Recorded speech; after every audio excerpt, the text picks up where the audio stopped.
seseorang di dalam hati itu tergantung tingkat tawakalnya kepada Allah Subhanahu wa taala. Makin dia bergantung kepada Allah, makin dia woles, makin dia nggak gampang yai'as, nggak gampang putus asa ketika punya masalah. Nabi Yusuf itu kan masalahnya bertubi-tubi. Ketika Nabi Yusuf dilemparkan ke dalam sumur, ketika Nabi Yusuf dipenjarakan, ketika Nabi Yusuf difitnah, ketika Nabi Yusuf banyak masalah Nabi Yusuf. Tapi pesan Nabi Yakub alaihissalam kepada anak-anaknya, la tai'asu min rauhillah. Baik kepada Yusuf ataupun kepada kakak-kakaknya. La tai'asu min rauhillah. Janganlah kalian berputus asa dari rahmat Allah. Kenapa? Allah itu maha menolong. Ketika kita bergantung kepada Allah, nggak ada yang mustahil. Selalu ada harapan ketika kita berikan harapan itu kepada Allah. Tapi kalau kita berikan harapan itu kepada makhluk, kadang-kadang harapannya semu. Karena makhluk itu, manusia itu sifatnya kullu man 'alaiha fan. Nggak ada yang bisa benar-benar total, nggak ada yang bisa benar-benar abadi, itu nggak bisa. Tapi kalau kita letakkan harapan kita, lalu kita berikan hanya kepada Allah, roja kita hanya kepada Allah Subhanahu wa taala, maka tidak ada kata al-ya's, tidak ada kata putus asa dalam kamus seorang mukmin. Laisa min akhlaqil mu'min al-ya's. Putus asa itu bukanlah sifat atau akhlaknya orang yang beriman kepada Allah. Sehingga kenapa bunuh diri itu menjadi dosa besar dalam Islam? Padahal kan nggak ganggu orang kan, kecuali tadi bikin macet sistem kereta. Itu juga nggak parah-parah banget lah, nggak sampai gara-gara kita bunuh diri orang akhirnya jadi misalnya celaka gitu, nggak, jarang lah. Apalagi bunuh dirinya sendiri, gantung diri. Kan bunuh diri itu nggak ganggu orang lain.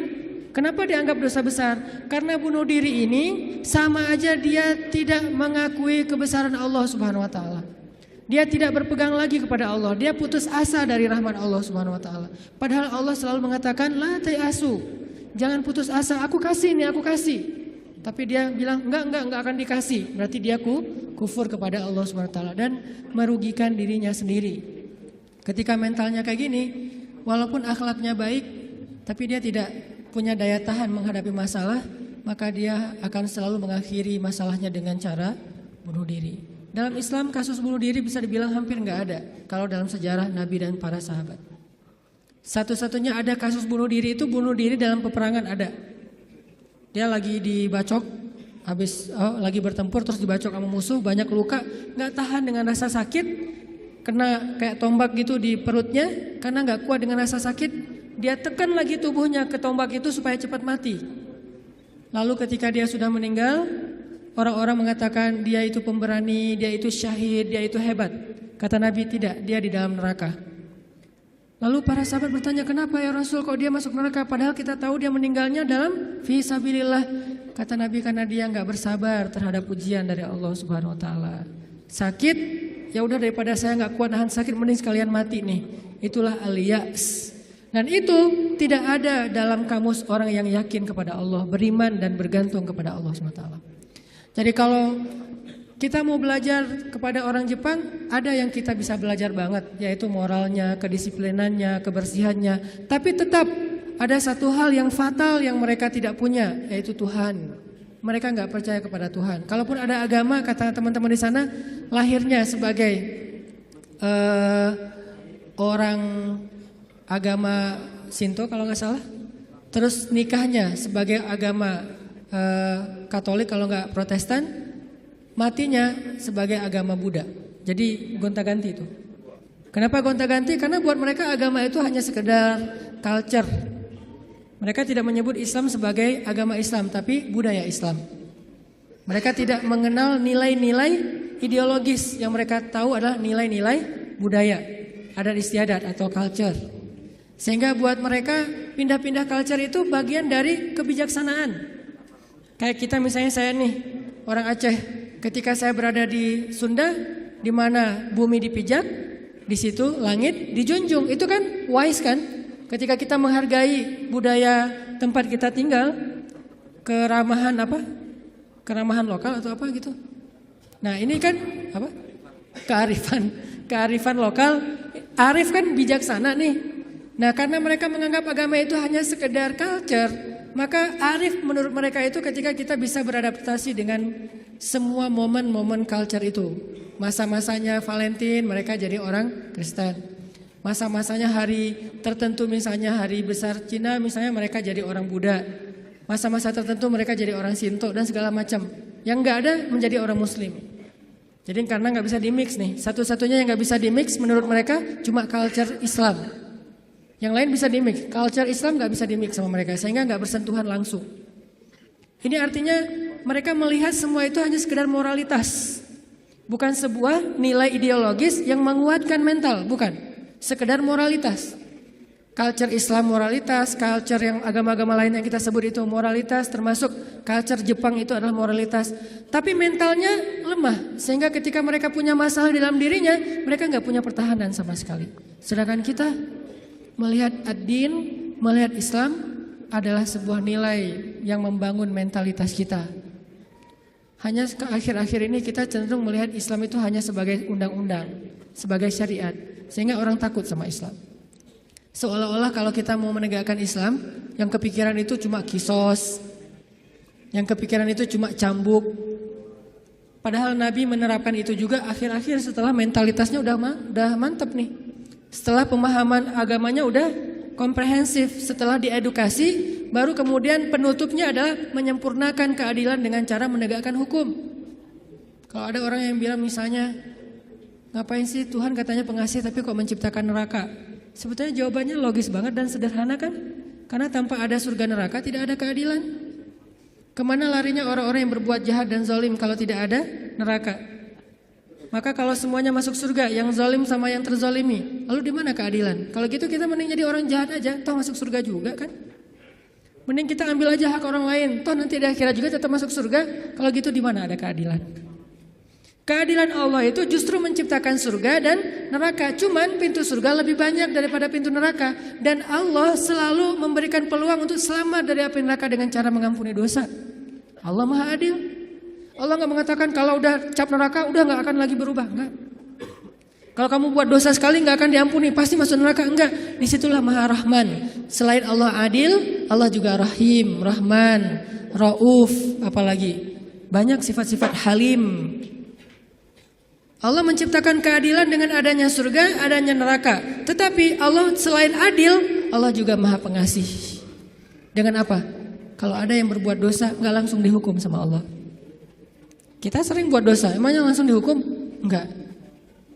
Kadang-kadang memang Allah langsung negur, tapi bukan hukuman. Karena kalau dihukum harusnya lebih dari itu. Kalau ditegur, karena kadang-kadang kita gak sadar dengan cara-cara yang baik. Allah kasih sedikit, ada cemeti sedikit, biar kita dicambuk sedikit, ditoel dikit ya. Biar kita sadar. Supaya apa biar kita sadar? Biar dengan kesadaran itu kita menjadi lebih baik, lebih bermanfaat, lebih berkualitas hidupnya. Allah gak langsung menghukum kita. Kalau Allah mau menghukum kita dengan dosa kita, kayaknya kita gak ada yang berada di sini sekarang nih. Udah celaka dari dulu-dulu juga.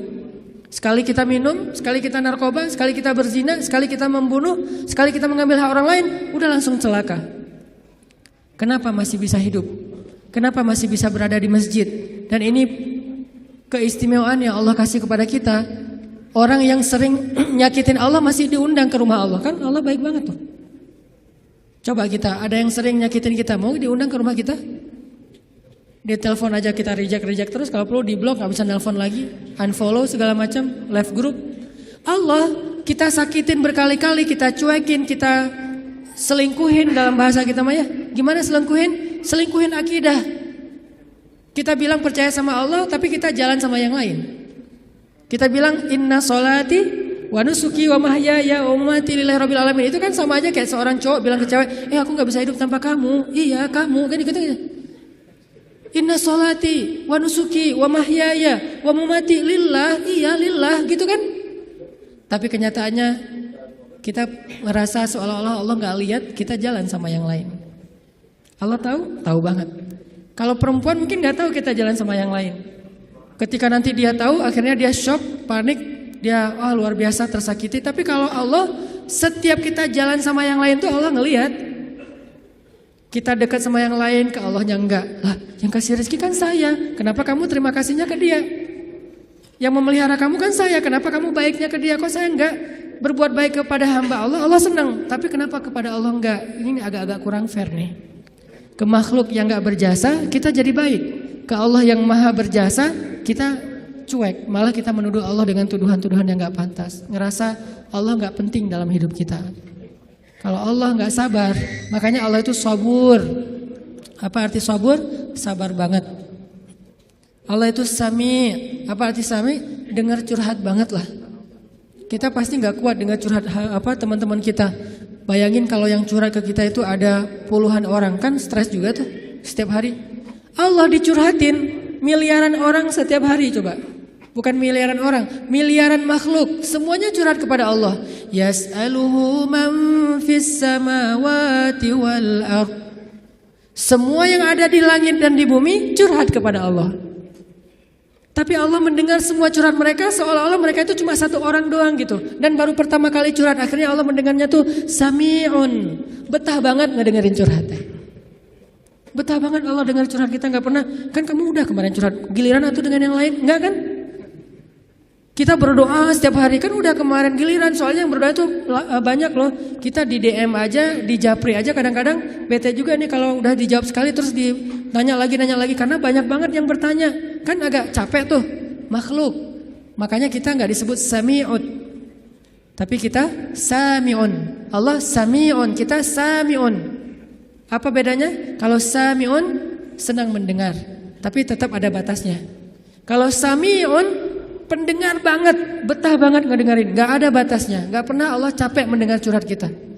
Lagian kadang-kadang kita yang dicurhatin ke Allah itu masalahnya itu juga belum selesai. Allah gak pernah bilang belum selesai juga masalah yang kemarin, gak pernah Allah ngomong gitu. Kayak berlarut-larut kamu teh masalah gak beres-beres, Allah gak pernah ngomong kayak gitu kan. Tetap aja hambaku ada apa, Allah mendengar. Dan bukan cuma mendengar, Allah yang ngedatangin kita ke langit dunia setiap sepertiga malam. Terus Allah bertanya, hal min dihajah, ada enggak di antara hambaku yang butuh sesuatu? Sini. Hal min taib, adakah di antara hambaku yang pengen taubat? Sini aku terima taubatnya. Hal min mustaghfir, adakah di antara hambaku yang pengen minta ampun? Sini aku ampuni dosanya. Allah datangin kita, Allah nawarin jasa kepada kita, masih kita bilang juga Allah enggak berjasa dalam hidup kita.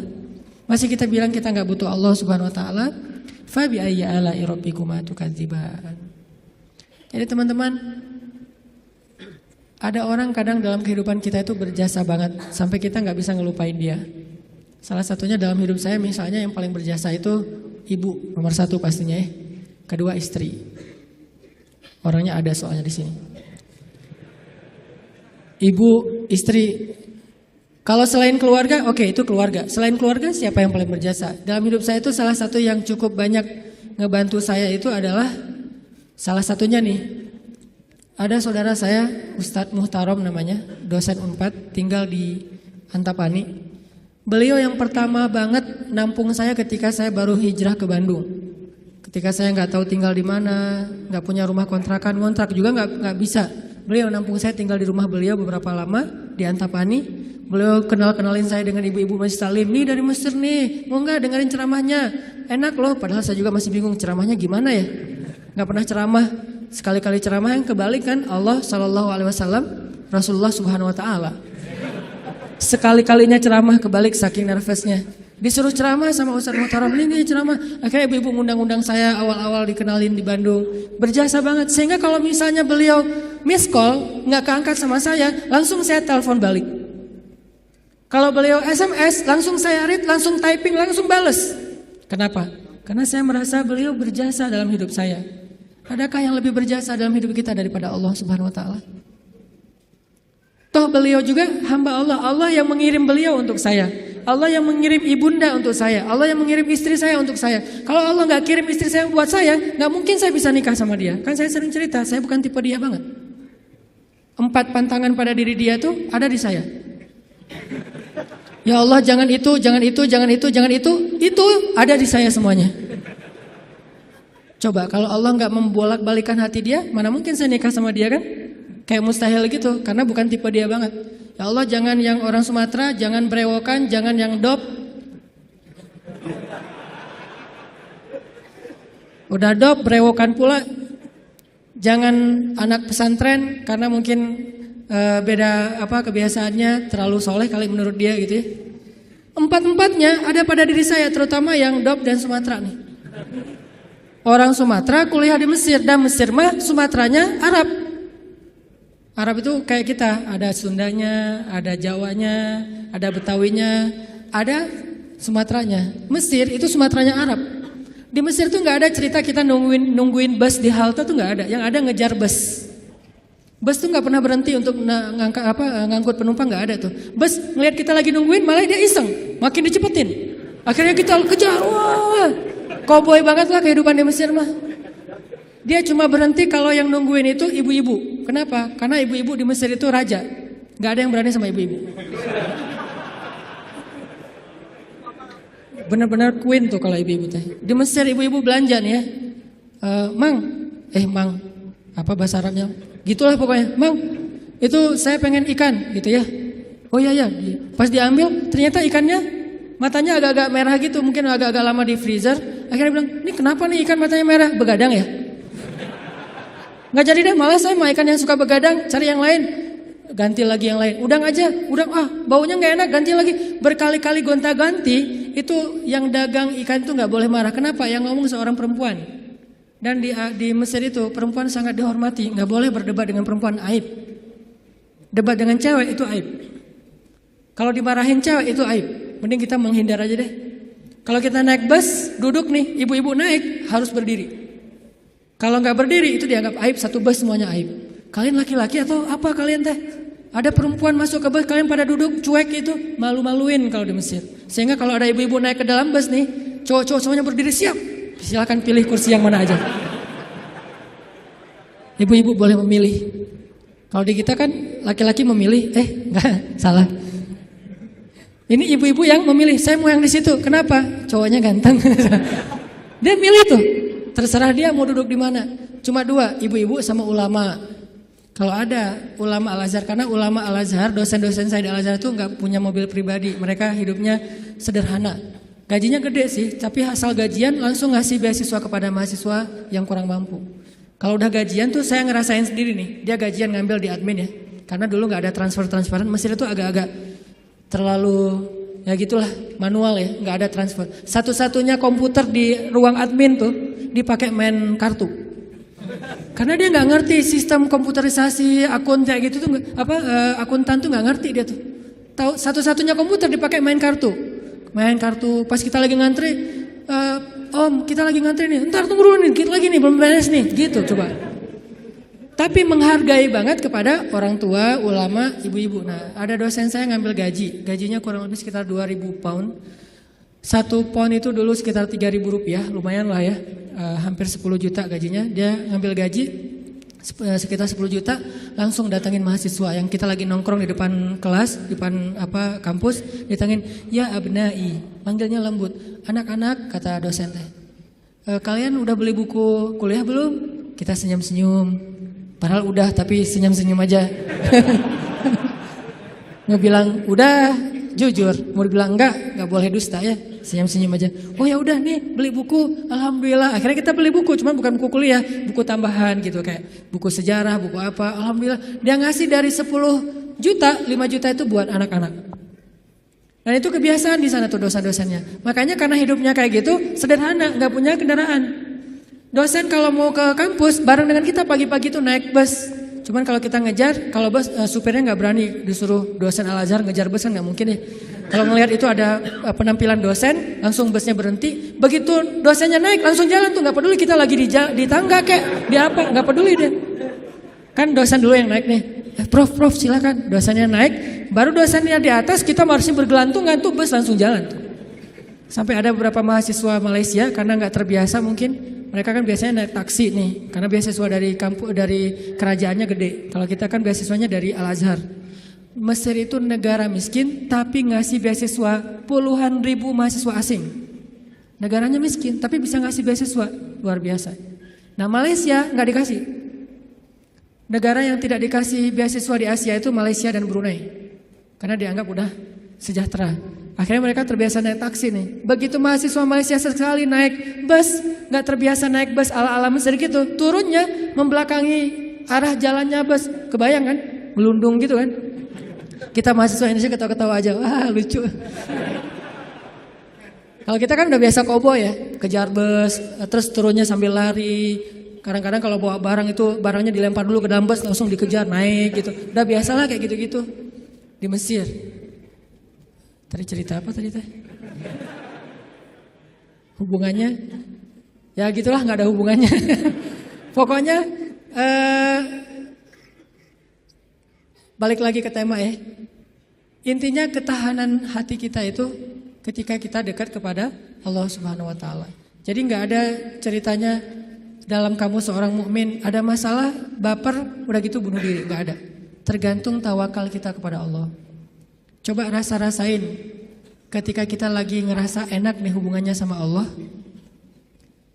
sama ketika kita lagi jauh dari Allah, terus dua-duanya dikasih masalah, mana yang lebih nyaman buat kita? Kalau kita pas lagi dapat masalah, pas lagi dekat sama Allah, itu akan bertahan banget. Saya pernah ngerasain itu. Saya karena kan sering ditolak ya ceritanya ya, curhatlah dikit lah ya. Kalau ditolaknya lagi jauh dari Allah, itu baper. Tawaf Sungai Nil kan. Mau loncat, aduh dalam takut ada apa kuda nil gitu. Gak loncat, buat apa lagi hidup kalau kayak gini ya. Kenapa kayak gitu lemah? Gara-gara jauh dari Allah. Kalau ditolak pas lagi dekat sama Allah, gak apa-apa. Yang penting jangan ditolak sama Allah kan gitu. Ditolak, ya Allah pasti engkau mau ganti yang lebih keren ya. Husnuzon kan, aku tergantung prasangka hambaku. Ya udah bertahan. Orang makin dekat sama Allah, makin tough, makin bisa survive dalam menghadapi masalah. Makin tuh. Kenapa? Karena survive seseorang dalam menghadapi masalah itu bukan soal dia punya uang atau enggak, dia punya teman atau enggak, dia sehat apa enggak. Soal mentalnya, hatinya kuat enggak menghadapi masalah. Baru dia bisa tough dan survive. Ada orang yang secara fasilitas hidup udah nyaman, kenapa masih bunuh diri? Termasuk tadi tuh, di Jepang itu kan jaminan sosial tinggi banget ya, luar biasa ya. Sampai ada teman saya bukan hanya berlaku untuk warga Jepang, untuk warga asing yang kerja di Jepang tetap dapat jaminan sosial karena pajaknya tinggi. Ada teman saya yang ngelahirin, setelah dia nikah hamil lahir, itu anak biaya ngelahirinnya ditanggung pemerintah, terus ibunya boleh cuti selama 6 bulan, tapi tetap dapat gaji full setiap bulan. Cuti 6 bulan, gaji fullnya setiap bulan, ditambah lagi dengan bonus karena udah punya anak. Dikasih bonus, jadi punya anak dikasih bonus. Makanya di sana tuh kayaknya orang menikah itu semangat ya, nggak pengen istiqomah jomblo lah ya. Karena jomblo nggak ada bonus di sana. Begitu nikah dapat bonus, begitu punya anak dapat bonus. Tapi ada batasannya, anak nggak boleh banyak-banyak juga. Makin nambah anak, makin nambah pajak. Jaminan sosialnya tuh tinggi. Tapi kenapa kok malah gampang putus asa? Padahal secara fasilitas hidup sudah tercukupi, mental. Mungkin secara etika keren lah, pokoknya ngacung jempol pokoknya. Tapi kalau mentalnya lemah, kosong. Ada yang gersang di dalam hatinya karena tidak diisi dengan kata Allah di dalam hati mereka. Di satu sisi kita perlu belajar kepada mereka, di sisi yang lain mereka perlu belajar kepada mukmin. Salah satunya mukmin di Indonesia. Ketika kita jauh dari Allah, mulai naik tingkat kriminal, mulai naik tingkat bunuh diri, mulai banyak orang yang putus asa, mulai banyak orang yang mengeluh, terjadilah krisis sosial. Itu ketika jauh dari Allah. Sejak kapan dalam persepsi kita miskin itu masalah? Di zaman Nabi miskin itu bukan masalah. Masalah itu fakir, bukan miskin. Di zaman Nabi malah berdoa jadi pengen jadi orang miskin. Ya Allah, hidupkan saya sebagai orang miskin, matikan saya sebagai orang miskin, bangkitkan saya bersama orang miskin. Nabi itu cuma bilang hampir-hampir kefakiran itu menyebabkan orang kufur. Itu teks hadisnya, kadal fakru ayyakuna kufran, bukan miskin jadi kufur. Enggak ada teks kayak gitu. Terjemahan kita yang keliru. Orang miskin itu dekat dengan kekufuran. Enggak ada teks hadis kayak gitu. Yang ada fakir dekat dengan kekufuran. Terus apa bedanya miskin dengan fakir? Miskin itu kurang harta, kalau fakir itu kurang syukur. Makanya Nabi dalam konteks miskin malah berdoa pengen jadi orang miskin supaya hisabnya gampang.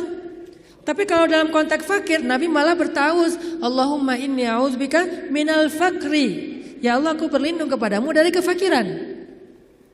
Maksud kefakiran di dalam doa Nabi itu bukan kurang harta, tapi kurang syukur, kurang qanaah dengan apa yang diberikan Allah Subhanahu wa taala. Mental. Makanya salah satu misi Allah menurunkan Islam, mengutus Nabi Muhammad SAW itu adalah membangun mentalitas manusia yang kita sebut dengan mukmin muslim. Mentalnya yang dibangun, sehingga dengan mental itu lahirlah kebaikan-kebaikan yang sifatnya moral, kebaikan yang sifatnya akhlak, kebaikan yang sifatnya ritual, ibadah. Tapi semuanya berawal dari mental, termasuk sabar, mental. Yang menyebabkan seseorang gak gampang panik, mentalnya. Dan mental itu tergantung keyakinan dia kepada Allah Subhanahu wa taala. Masih ingat kisah Nabi ditodong senjata? Nabi lagi di rest area, lagi duduk. Cuman waktu itu gak ada yang jual tahu Sumedang ya. Lagi duduk nih di rest area, istirahat sebentar lah, perjalanannya cukup macet. Ada kren jatuh di kilometer berapa kemarin teh. Istirahat.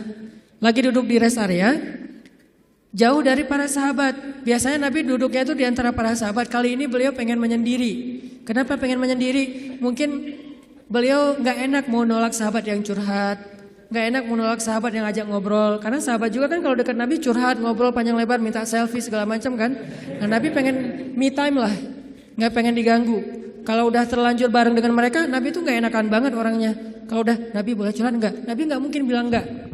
Gak ada kata-kata enggak dalam kamus Nabi itu. Yang ada, oh ya boleh, walaupun beliau udah capek banget. Nah akhirnya pengen ngambil me time, gak mau diganggu, sendiri. Sahabat juga pengertian, oh Nabi lagi pengen sendiri, ya udah menjauh. Ternyata itu jadi kesempatan buat orang kafir, musuh yang pengen membunuh Nabi. Dia langsung datang, nodong senjatanya, pedangnya di leher Nabi. Itu pedang yang sangat tajam, kalau ditarik dikit, udah aja langsung Nabi kegorok.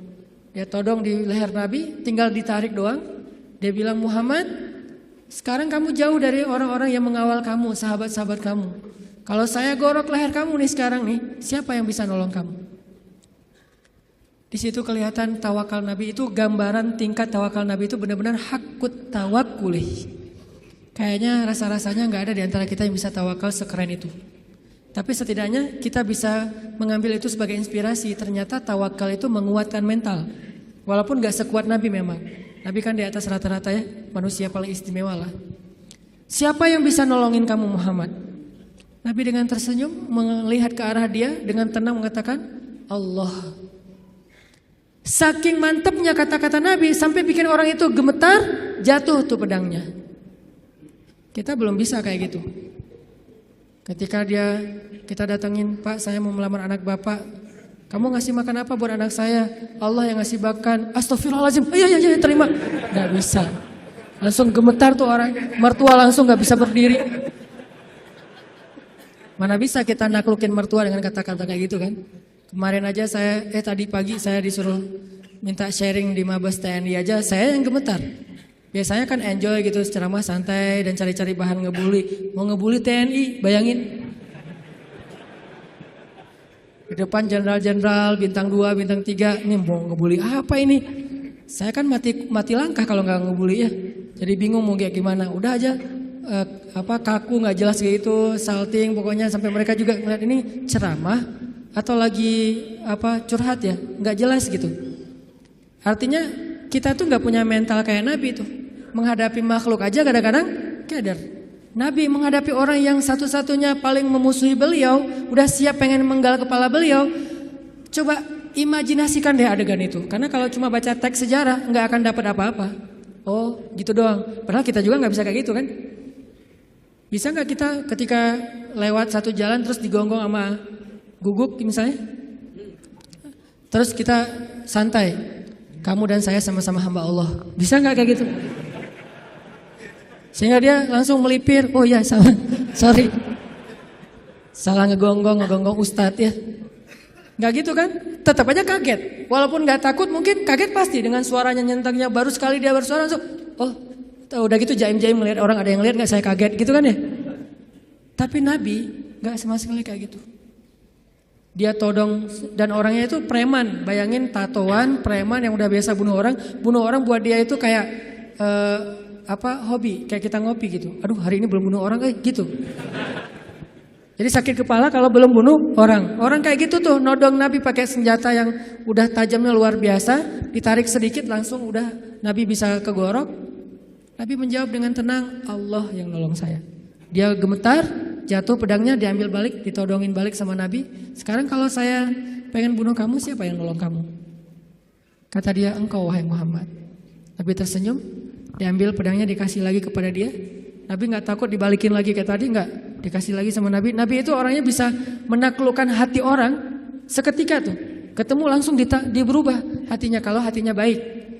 Satu-satunya yang gak bisa ditaklukkan itu kalau hatinya memang diisi dengan kesombongan. Karena itu sudah ditaklukkan oleh setan. Kalau hatinya bersih baik, Nabi bisa membujuk hati orang. Itu keahlian Nabi SAW. Akhirnya dia dapat lagi pedangnya disarungkan, dia jadi malah duduk di tarbiyah sama Nabi. Jadi curhat, saya tuh galau berat ya Rasulullah. Tadi gini sekarang jadi curhat. Jadi baper. Gimana nih Rasul, mending saya putusin aja gitu Rasul. Malah cerita tentang masalah pribadi.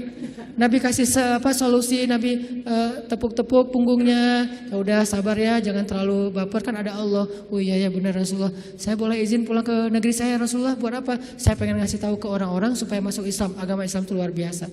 Dia pulang ke kampungnya, dia ceritakan kepada orang lain tentang pengalaman dia ketemu Nabi. Akhirnya berbondong-bondong orang masuk Islam. Kenapa Nabi bisa woles kayak gitu? Enggak panik. Pernah juga di kota Madinah, suatu malam ada kedengaran suara dari tengah padang pasir. Itu suara paling aneh. Kita nggak bisa meniru. Yang jelas ilustrasinya, suara itu bisa bikin orang kayak Umar ketakutan. Bayangin. Suara yang bisa bikin orang kayak Umar, kan kita tahu keberanian Umar. Setan aja takut sama Umar kan? Tapi Umar kali ini takut dengan suara itu, coba. Umar lewat jalan misalnya nih depan Pusdai lewat nih, udah steril, setan gak bakalan lewat jalan situ. Langsung di dalam Google Map setan itu merah. Jangan ngambil jalan itu, kenapa? Udah merah, lewatin sama Umar. Jadi udah forbidden buat setan. Tapi Umar pada malam itu ketika mendengar suara di tengah padang pasir, ketakutan. Sehingga ketika semua penduduk Madinah mendengar suara yang luar biasa, seperti suara makhluk yang lagi marah-marah nih. Suara setan kalau menurut ulama, walaupun Nabi gak nyebut kayak gitu. Suara setan yang lagi ngamuk-ngamuk, bayangin. Orang aja ngamuk kan kelihatan ya. Apalagi setan ngamuk, bayangin. Setan ngamuk, bukan jin, setan. Arti setan tuh jin yang paling premannya jin lah. Tuh jagarnya jin ngamuk. Diobrak-abrik semuanya sama dia. Lagi ngamuk nih setan, suaranya luar biasa kayak yang pernah sempat viral di YouTube ya. Gak tahu itu suara apa di dalam perut bumi, terdengar di beberapa penjuru dunia. Entah benar, entah editan, saya gak ngerti lah. Yang jelas suara kayak gitu tuh pernah terdengar di zaman Nabi. Dan lebih ngeri lah gitu. Ada yang ngamuk luar biasa. Terus para sahabat berkumpul di Masjid Nabawi. Bayangin, sahabat malam-malam itu keluar dari rumah mereka, pengen cari tahu suara apa, tapi gak ada yang berani keluar sendiri. Akhirnya ngumpul di depan masjid. Udah ngumpul depan masjid, mereka cari Nabi. Kan rumah Nabi di sebelah masjid. Rasulullah mana? Rasulullah mana? Umar. Terus sekelas Sa'ad bin Abi Waqqas, Abu Ubaidah bin Jarrah yang udah gak takut mati sama sekali. Orang-orang yang pemberani lah. Tapi ngumpulnya di depan masjid karena gak berani keluar sendiri ke tengah padang pasir gara-gara saking seremnya tuh suara. Udah ngumpul, cari-cari Nabi, tiba-tiba mereka ngelihat sosok seorang laki-laki datang dari tengah kegelapan padang pasir.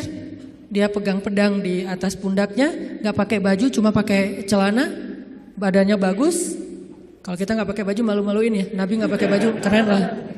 Gak pakai baju, cuma pakai celana, badannya bagus, terus pakai pedang gitu kan bener-bener kayak cerita gladiator atau siapalah Hollywood gitu kan. Naik kuda tuh gagah sendiri dari tengah kegelapan padang pasir sendiri datang. Dari kejauhan ditanya siapa? Ternyata Rasulullah SAW. Jadi kalau ada yang menganggap Nabi pengecut, banyak bukti Nabi itu pemberani. Cuman gak sok jagoan Nabi teh, gak konyol. Nabi kalau misalnya berstrategi dalam perang, Nabi ada istilah dakwah sembunyi-sembunyi. Bukan karena Nabi takut kepada orang Quraisy.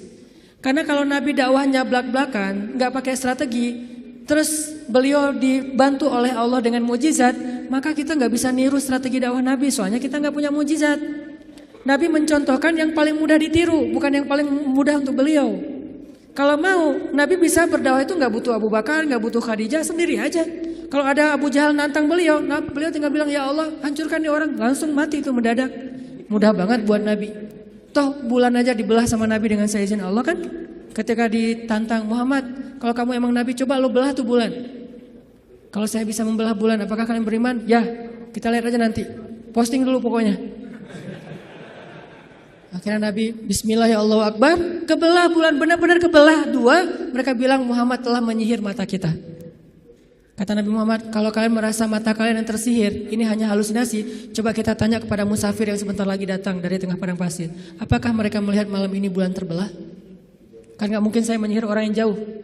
Ternyata datanglah musafir dari tengah padang pasir lewat kota Mekah, karena Mekah ini salah satu transit juga.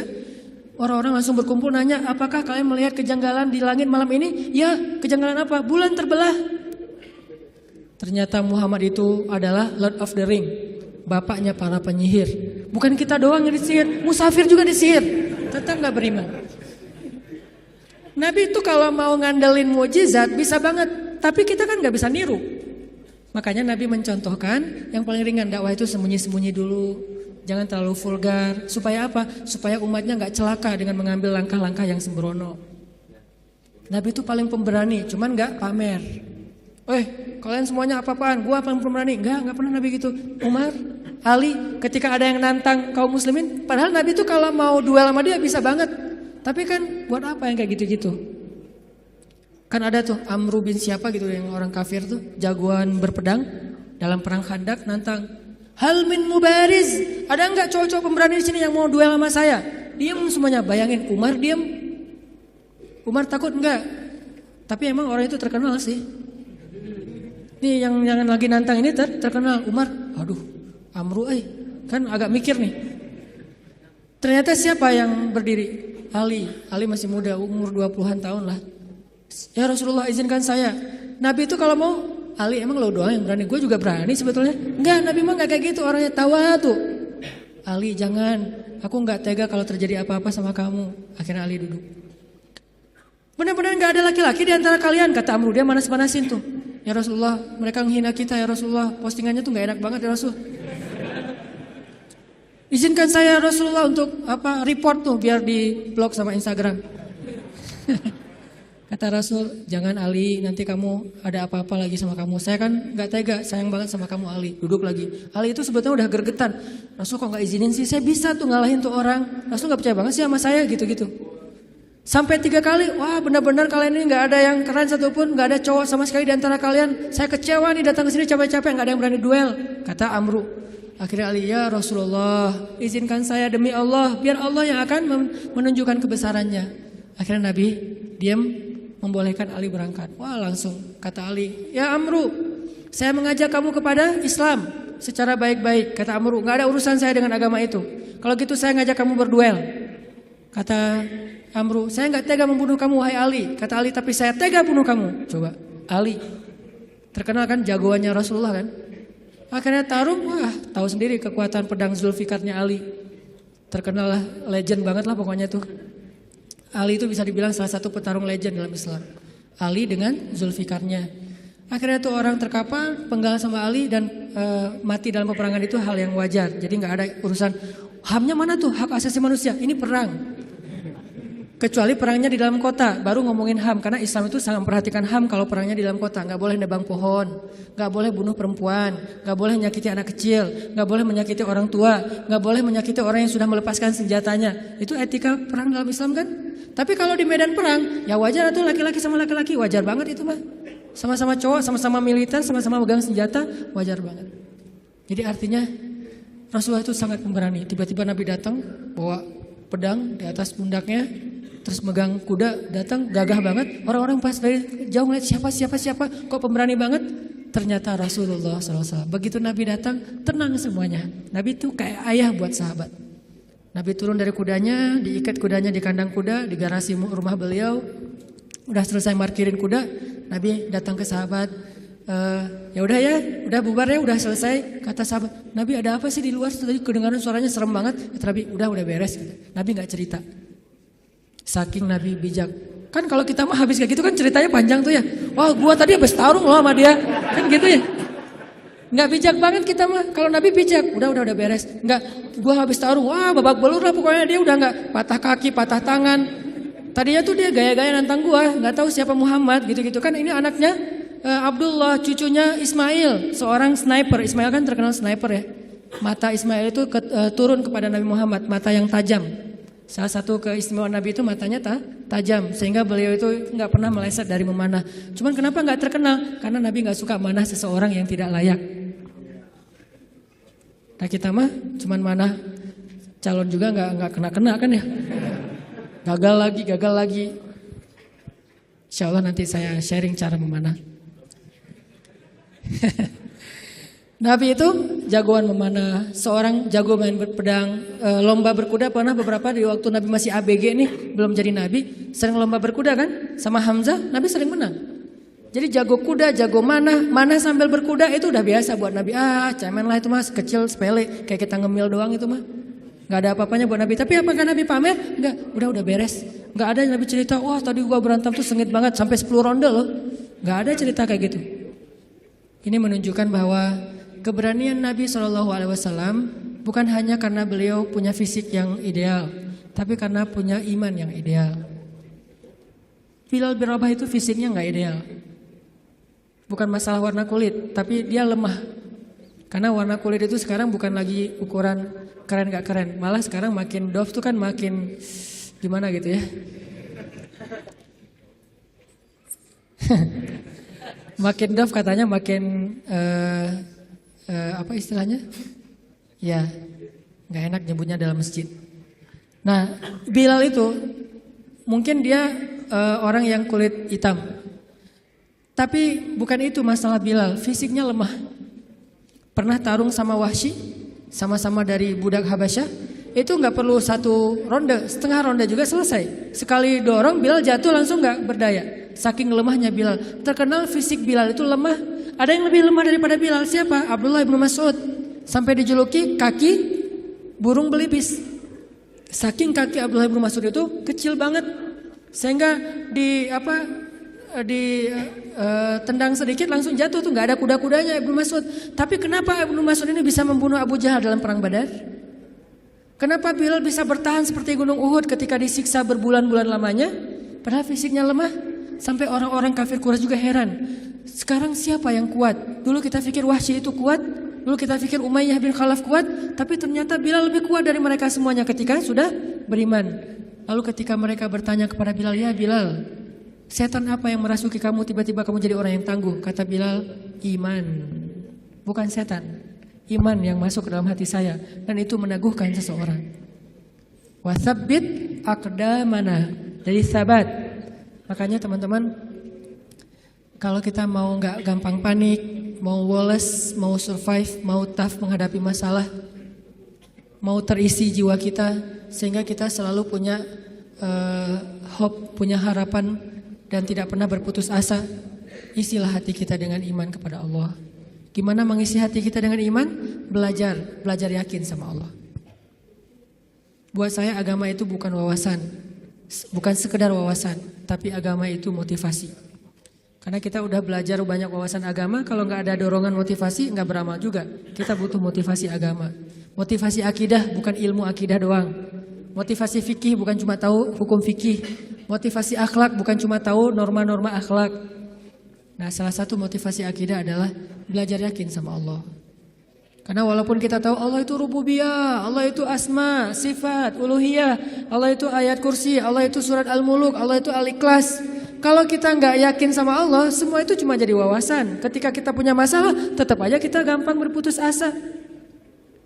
Jadi putus asa nggak putus asa, bukan dia berstatus ustadz, LC, MA, doktor, ulama, tapi siapa yang diantara mereka paling yakin dan berserah diri kepada Allah SWT, itulah yang bertahan.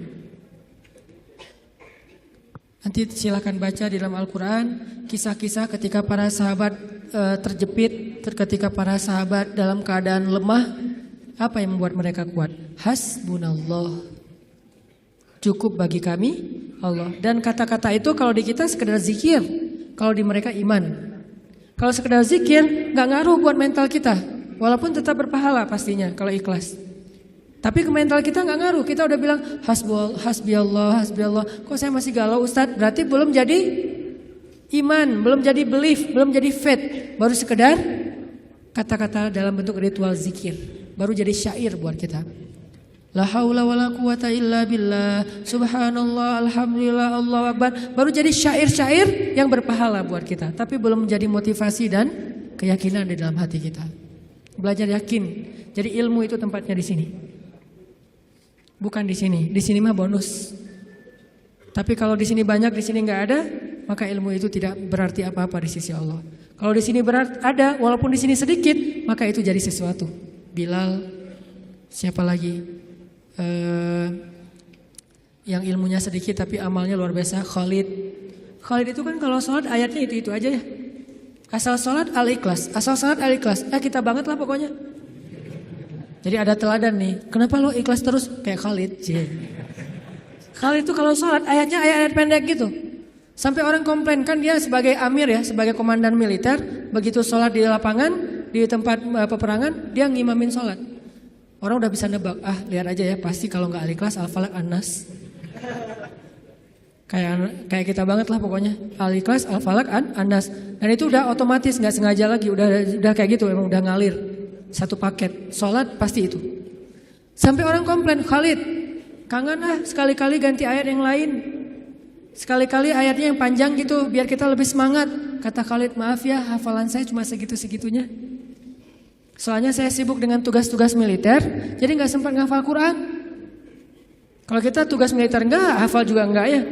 Kalau Khalid karena sibuk dengan tugas militer, dia sebagai jenderal bintang 4 yang tugas ekspansi militernya tuh banyak banget, merintis dari awal sampai ke Irak, ke Yaman, ke Suriah, kemana-mana lah. Akhirnya gak sempat ngafal Quran secara konsen kayak Ibnu Mas'ud, Ibnu Abbas. Maaf ya gitu. Tapi tetap amalnya banyak walaupun hafalannya sedikit. Kenapa? Karena ilmu buat mereka tempatnya bukan di dalam wawasan kepala, tetapi keyakinan di dalam hati. Belajar iman. Belajar yakin kepada Allah. Sehingga kita tetap respect kepada orang-orang Jepang dalam urusan moralitas, tapi kadang kita merasa kasihan kepada mereka.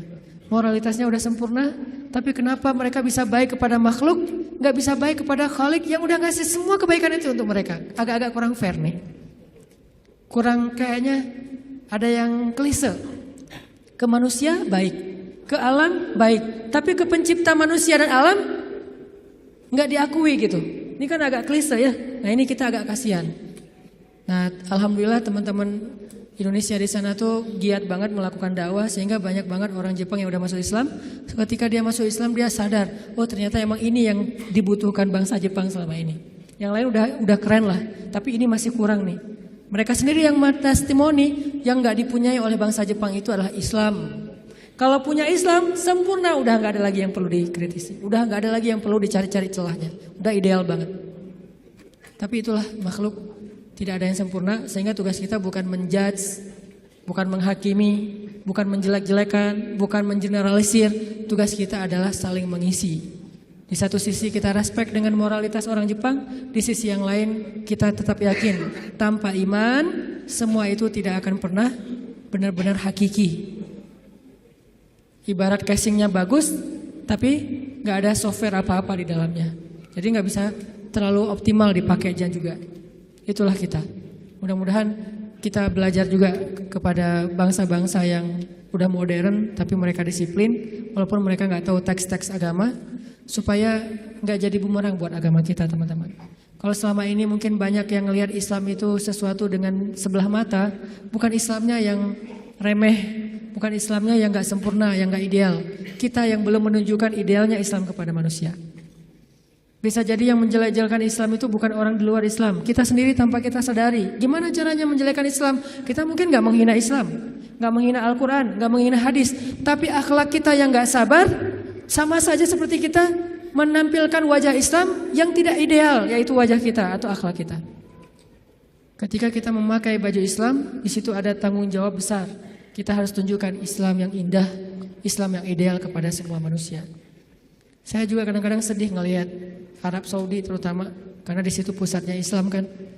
Ketika kita udah sering ke luar negeri, ke Jepang, ke Korea, ke Singapura, kemana-mana gitu yang teratur, pergi ke negeri pusatnya Islam, baru juga sampai di bandara, baru di imigrasi, itu kita udah kayak jomplang banget gitu. Di Singapura imigrasinya, kalau misalnya kita bawa bayi, dikasih jalur khusus bagi yang bawa bayi, biar cepet, nggak perlu ngantri. Terus kalau misalnya kita salah ngantri, dikasih tahu, udah ada yang petugasnya senyum ngasih tahu, dikasih form supaya kita ngisi sambil jalan. Di Jeddah, kita udah ngantri, mereka ngobrol sampai minum teh. Ngobrol berdua. Ya kita ngantri nih. Kalau kita agak protes sedikit, Pak, saya udah ngantri tadi, dia marah-marah kepada kita. Ini kasihan. Bukan Islamnya ya, orangnya yang tidak bisa menunjukkan betapa indahnya Islam. Nabi nggak pernah nyontohin kayak gitu loh. Karena sifat Nabi itu rafah banget. Gak usah orang ngantri, orang baru ngelihat ke Nabi aja, Nabi langsung senyum. Berarti mereka telah meninggalkan sunnah Nabi ketika mereka mengangkat slogan-slogan sunnah, tapi mereka tidak menjalankan sunnah itu dengan lebih luas. Padahal sunnah Nabi, teladan Nabi salah satunya adalah dalam urusan akhlak yang luar biasa. Jadi kita kayak mempermalukan Nabi itu. Ngakunya saya teman dekat dia loh, tapi gara-gara akhlak kita nggak benar, tercoreng juga nama dia. Saya anaknya Bapak Fulan, gara-gara akhlak kita nggak benar, nama orang tua kita tercoreng. Kita mengaku umat Nabi, begitu kita nggak sabar, nggak menunjukkan akhlak yang disiplin, bersih, baik, woles, kita seperti mencoreng wajah Nabi yang kita cintai. Kita mencoreng wajah Islam yang kita yakini. Yang lebih berat lagi, kita mencoreng wajah Allah yang maha sempurna, karena kita tidak menjalankan ajaran Allah yang sudah ideal ini. Jadi teman-teman, jangan sampai lagi terjadi kesalahpahaman terhadap agama, terhadap Islam, terhadap Allah. Mungkin bukan salah dia secara murni, tapi karena ngelihat realitas daily dari Muslim dan Jepang. Bukan konsep Islam dan konsep agama Shinto, bukan. Antara Muslim dengan orang Jepang. Ya kita introspeksi diri. Berarti kita harus memperbaiki diri lebih lagi dari sekarang, sehingga suatu saat orang akan melihat Islam itu bukan teori, tapi yang didisplay dari Islam itu akhlak. Teori itu main course, tapi appetizernya akhlak. Begitu datang langsung dihidangkan appetizer yang nikmat gitu, akhlak, buah, langsung dikasih jus gitu. Sementara kita appetizernya bukan akhlak, main course. Datang-datang langsung nasi goreng, lada gitu ya. Kan orang kaget ya. Kasih dulu akhlak. Supaya oh enak ya, buahnya tuh segar gitu, buahnya tuh manis. Udah selesai appetizer dengan buah-buahan, kasih main course, fikih, ibadah dan segala macam. Nanti closingnya, dessertnya kasih akhirat, kebesaran Allah Subhanahu Wa Taala, ideal. Nah ini tugas kita semuanya. Sebagai Muslim, sebagai anak muda, sebagai bangsa Indonesia, semua tanggung jawab itu ada di pundak kita. Bukan hanya di pundak ustadz, bukan hanya di pundak ulama. Siap insya Allah? Mudah-mudahan ke depan orang memeluk Islam karena takjub dan respek. Karena tanpa itu sulit bagi kita juga berdakwah. Nanti malah jadi bumerang ya. Kalian ngajarin Islam, tapi akhlak orang Islam tuh gimana katanya. Walaupun Islam tetap ideal, akhlak muslimnya aja yang mungkin perlu diperbaiki. Itu aja teman-teman. Banyak kesimpulan yang bisa kita ambil.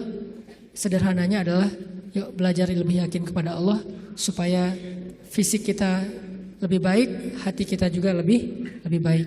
Sehingga kalau luar dalamnya udah sama, zahir dan batin, sirah dan sarirah, insyaallah kita menjadi seorang muslim yang kafah, muslim yang ideal. Allahumma ighfir lana dzunubana wa liwalidayna warhamhuma kama rabbayana shighara. Ya Allah, ampunkan dosa-dosa kami ya Allah, yang mungkin gara-gara ketidaksabaran kami, gara-gara akhlak kami yang belum sempurna, kami secara tidak sengaja telah mencoreng kemuliaan Engkau ya Allah. Kami secara tidak sengaja telah mencoreng kemuliaan Islam. Secara tidak sengaja telah mencoreng wajah Rasulullah SAW. Ampunkan dosa-dosa kami ya Allah. Ahsin khuluqana ya Allah. Perbaikilah akhlak kami ya Allah. Kami sadar akhlak itu dalam agamamu sama pentingnya dengan ibadah, sama besar pahalanya dengan ibadah. Bahkan terkadang di sisimu akhlak lebih utama daripada ibadah-ibadah sunnah. Ajarkan kami akhlak Nabi Muhammad SAW. Ajarkan kami akhlak yang elegan, akhlak yang ideal, akhlak yang rahmah, akhlak yang menjadi penyejuk bagi orang-orang di sekitar kami ya Allah. Ya Allah ya Rahman ya Rahim, kami tahu hanya agama Islam yang paling sempurna dan ideal. Ajarkan kepada kami keidealan Islam ya Allah. Jangan biarkan kami salah faham tentang agama kami ini ya Allah, sehingga kami mengambil sebagian tetapi mencampakkan sebagian yang lain. Kami mengambil sesuatu yang sebetulnya mungkin hanya untuk pribadi kami, tapi kami tampakkan kepada orang lain sehingga kami menjadi orang-orang yang memaksakan kehendak, sedangkan agama tidak mengajarkan hal itu kepada kami. Ya Allah, ajarkan kepada kami apa yang kami tidak mengerti. Ya Allah, perindah akhlak kami seperti Engkau memperindah fisik kami. Ya Allah, jadikanlah kehadiran kami di antara manusia sebagai kebaikan. Janganlah Engkau biarkan kami menjadi beban bagi orang-orang di sekitar kami, apalagi menjadi musibah atas diri mereka. Ya Allah, menangkanlah Islam, karena kemenangan Islam berarti kemenangan terhadap kemanusiaan. Kemenangan Islam berarti kemenangan terhadap keadilan. Kemenangan Islam berarti kemenangan terhadap moralitas. Dan kami yakin itu ya Allah. Kemenangan Islam bukanlah kemenangan dalam hanya paksaan-paksaan hukum, tapi kemenangan Islam adalah kemenangan akhlak, kemenangan nilai-nilai baik. Sehingga ketika Islam berkuasa di muka bumi, maka bumi akan dipenuhi dengan keadilan, baik bagi muslim bahkan kepada semua manusia. Dan kami melihat itu dalam sejarah-sejarah keagungan Islam di masa lalu ya Allah. Ya Allah, istiqomahkanlah kami di jalan-Mu ya Allah. Istiqomahkanlah kami untuk selalu dekat kepadamu ya Allah. Kuatkanlah iman di dalam hati kami ya Allah. Jangan biarkan kami menjadi orang-orang yang lemah yakinnya kepadamu ya Allah. Sehingga ketika iman kami lemah kepadamu, semuanya akan bermasalah. Semuanya akan jadi musibah. Kami akan gampang berputus asa. Ajarkan kami imannya Rasulullah SAW. Ajarkan kami imannya Umar bin Khattab, imannya Abu Bakar As-Siddiq, imannya Khadijah, imannya Aisyah, imannya para sahabat-sahabat yang mulia, baik muhajirin maupun ansar. Ya Allah, damaikanlah bangsa kami ya Allah. Hindarkanlah kami dari perdebatan-perdebatan yang hanya menambah permusuhan di antara kami. Ajarkan kami perdebatan yang elegan, perdebatan yang ilmiah, perdebatan yang dipenuhi dengan rasa saling menghargai antara satu dengan yang lain. Jauhkan kami dari permusuhan dan perpecahan belah ya Allah. Jauhkan kami kaum muslimin dari saling menuduh kesalahan atas saudara-saudara kami, dari saling menuduh kesesatan atas saudara-saudara kami. Ajarkan kami untuk bersatu hati, sebagaimana Engkau mempersatukan hati antara kaum Aus dengan kaum Khazraj, antara muhajirin dengan ansar. Sebagaimana Engkau mengikat hati antara Ashabul Kahfi, sebagaimana Engkau mempersatukan hati antara saudara-saudara Yusuf anak Yakub alaihissalam. Ya Allah, berilah petunjuk-Mu kepada pemimpin-pemimpin kami, karena kami yakin pemimpin itu bisa menjadi orang yang pertama di antara kami yang masuk ke dalam surga-Mu karena keadilannya. Bisa juga menjadi orang yang pertama dan paling dalam nerakanya karena kezalimannya. Beri petunjuk kepada pemimpin-pemimpin kami agar mereka bisa bersikap adil. Pemimpin yang takut kepada Engkau ya Allah. Karena ancaman yang paling besar adalah ancaman-Mu ya Allah. Siksaan yang paling pedih adalah siksaan-Mu ya Allah. Agar mereka menjadi pemimpin-pemimpin yang pemberani kepada makhluk tetapi takut kepada Khalik, sehingga mereka takut untuk mengambil hak-hak rakyatnya, menzalimi bangsanya, sehingga mereka takut menyia-nyiakan amanah dan wewenangnya ya Allah. Berilah rahmat-Mu kepada ulama-ulama kami ya Allah. Jadikanlah ulama di antara umat seperti matahari di siang hari. Jadikanlah ulama perannya benar-benar seperti peran Nabi di tengah-tengah para sahabat. Karena kami pernah mendengar ya Allah, Nabi bersabda, al-ulama warathatul anbiya, ulama itu adalah pewaris Nabi.